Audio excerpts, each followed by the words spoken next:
Have you ever wondered what life truly looked like long before cities rose, before written words captured thoughts, before history began recording itself?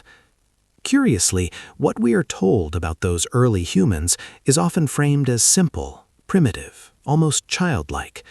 We are given images of wandering, grunting figures, searching for food with little more than instinct guiding them. And yet, the more you look, the more questions begin to gather in the shadows. What if their days were not idle, but densely layered with movement, decision, and unspoken communication?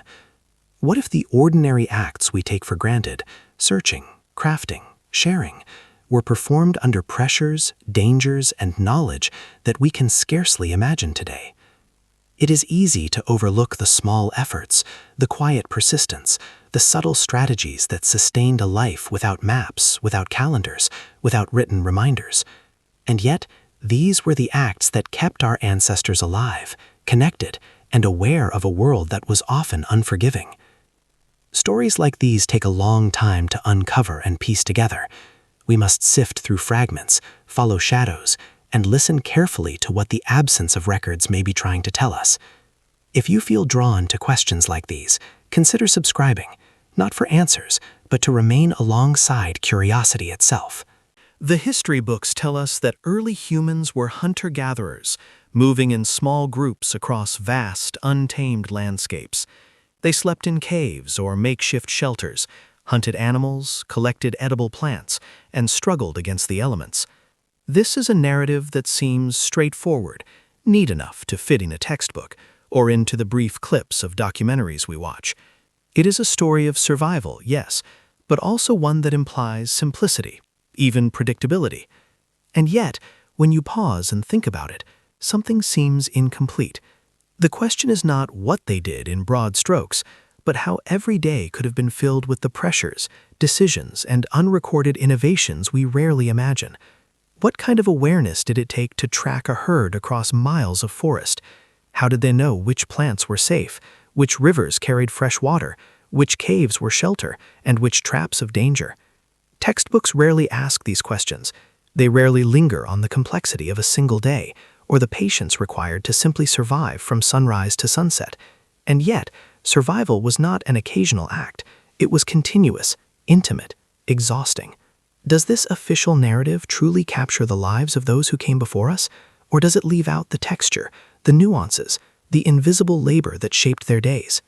Here is what is most unsettling. We have almost no first-hand records of their thoughts, feelings, or intentions. The voice of early humans is silent. We have tools, fragments of shelters, occasional art, but not diaries, not letters, not journals. And yet, the absence itself becomes a question, pressing and insistent.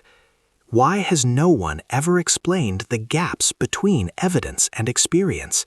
Why do so many aspects of daily life remain beyond reconstruction? We see footprints in ash, scratches on bone, fires that burned centuries ago.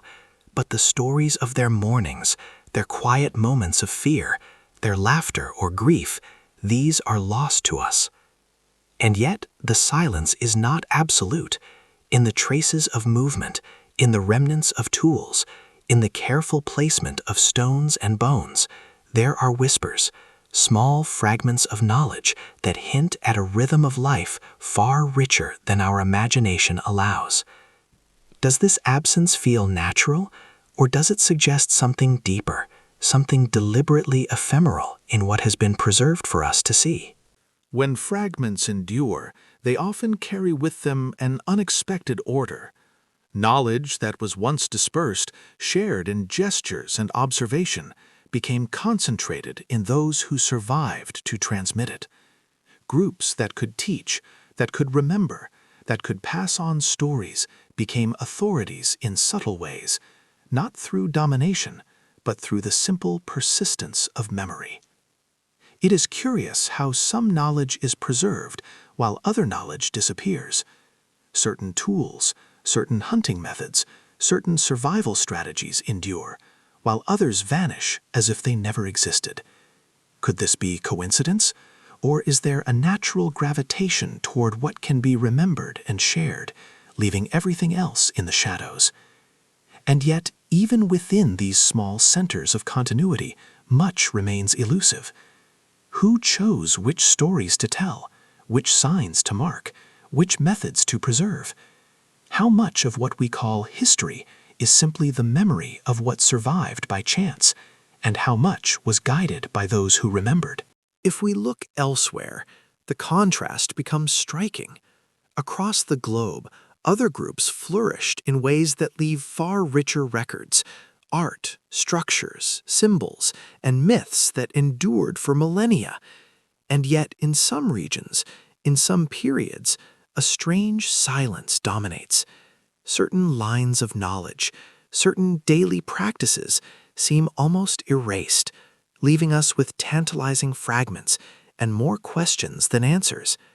Why do we see this pattern in one place and not another? Why do some civilizations seem to crystallize knowledge, while others remain hidden behind the veil of absence?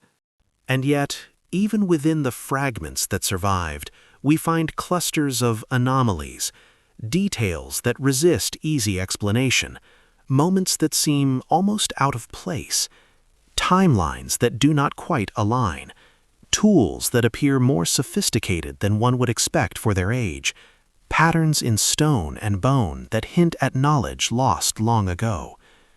Consider the tools themselves: stone axes, sharp and precise, found alongside remnants that suggest far older usage than standard dating allows. Curiously, some implements show wear that implies techniques we are told only emerged much later. How could such skills appear, then vanish, leaving only shadowy traces? Then there are the conflicting datings of sites. Layers of ash, charcoal, and bone refuse refuse to match neatly, producing contradictions in what we are told was a linear progression of human development. And yet, no single authority ever fully reconciles these gaps. They are left to linger, silent, persistent. We see repeating patterns, too.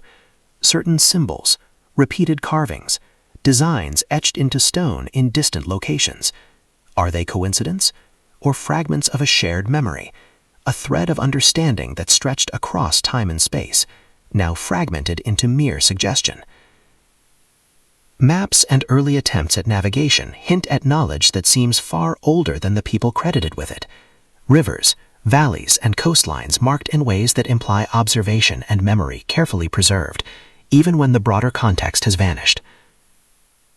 And what of suppressed or missing texts? References to practices, to tools, to seasonal movements that appear in passing, but the documents themselves are lost, destroyed, or never fully recorded. The holes are as telling as the traces.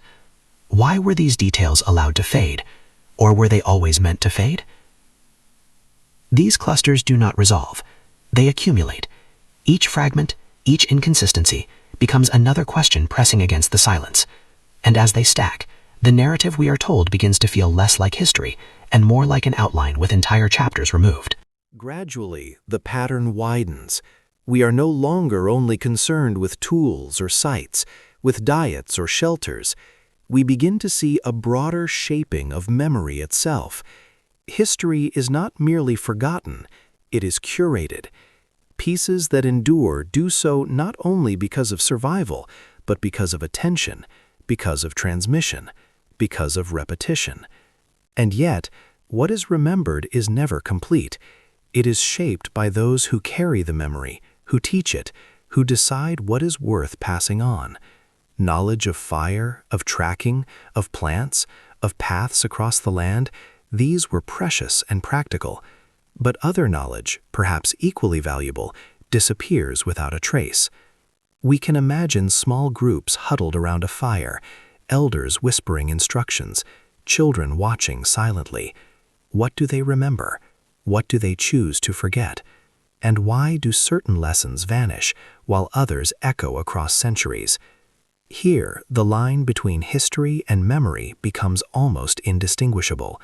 The past is not only something that happened, it is something that is preserved, interpreted, and in subtle ways, curated. Why does this matter? Because what we remember shapes who we are. The knowledge we inherit, the stories we are told, the events that remain visible in memory, these form the foundation of identity, of understanding, of belief. Curiously, even in early human societies, the simple act of sharing a story, of teaching a technique, of warning of danger, was an exercise in influence. Those who remembered shaped not only survival, but perspective. And yet, many perspectives vanished. What might we have known if all fragments had survived? How different would our understanding of human potential, of creativity, of ingenuity be? The question is not only what happened, but who decides what is remembered and why. And here, even the most patient observer must confront uncertainty. In our modern world, the same patterns subtly persist. Textbooks, documentaries, films, all repeat the same story. Early humans as simple, wandering, reactive creatures. Repetition becomes belief. The narrative is neat, digestible, emotionally comfortable. And yet, the anomalies, the fragments, the silences, they remain, waiting for attention. What we are told is presented as certainty, even when every artifact suggests complexity, subtlety, and layered understanding. And yet, even the repetition of a simplified story shapes our perception of what was possible, what was ordinary, what was human. So, how much do we truly know about the days of those who walked before us? Were their lives as simple as the textbooks suggest? Or were they dense tapestries of observation, skill, and unspoken knowledge?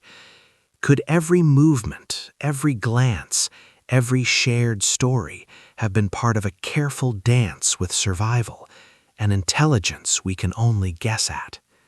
Curiously, it is the gaps, the silences, the anomalies that invite us to look deeper. They challenge the neat narrative, reminding us that knowledge is fragile, memory is selective, and history is never complete. Do not take this story as truth. Do not take it as fact. Take it as an invitation. Look again at what has been preserved. Ask questions where others offer certainty.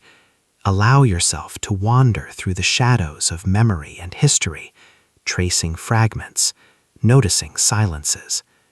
And perhaps, just perhaps, you will find your own understanding of what it means to live, to survive, and to remember. Stories like this are never finished. They are questions, gently pressing, waiting for those willing to look. What fragments will you notice next?